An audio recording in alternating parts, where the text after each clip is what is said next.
வாடா. சொல்லுங்க சார். டேய், நீ இன்டர்ன்ஷிப் ஜாயின் பண்ணி எவ்வளோ நாள் ஆச்சு? 1 வீக் ஆகுது சார். ஒரு வாரம். அதுக்குள்ள லீவ் அப்ளை பண்ணிருக்க? ஆமா சார். அது சரிப்பா, எதுக்கு பெட்டர்னிட்டி லீவ் அப்ளை பண்ண? சார் அது ஆப்ஷன்ல இருந்துச்சு, அதனால பண்ணேன். டேய், பெட்டர்னிட்டி லீவ் எதுக்கு அப்ளை பண்றது தெரியுமாடா? சார் அப்பாகிறதுக்காக எடுக்கிறது தான் பெட்டர்னிட்டி லீவ்.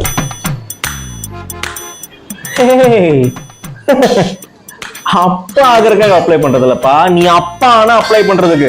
ஓ அப்படியா? இப்ப 2 நாள் லீவ் கொடுங்க, 3 மாசம் கழிச்சு பெட்டர்னிட்டி லீவ் நான் எடுத்துக்கிறேன். தம்பி, அதுக்கெல்லாம் லீவ் கொடுக்க முடியாது தம்பி.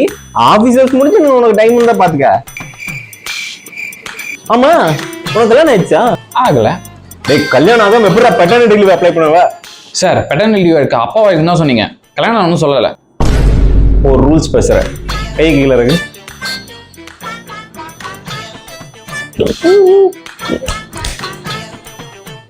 ஒன்று பண்ணலாம் தம்பி, will come to mid ground. நீங்க அந்த லீவ் கேன்சல் பண்ணிருங்க, சிக் லீவ் ஒரு 2 days அப்ளை பண்ணிருங்க. அப்ளை பண்ணது ரூம்ல வெயிட் பண்ணுங்க, நான் வரேன். Okay sir. பிளே ரூம்ல ஹாக்கி ஸ்டிக் இருக்காப்பா, எடுத்து கொடுங்க.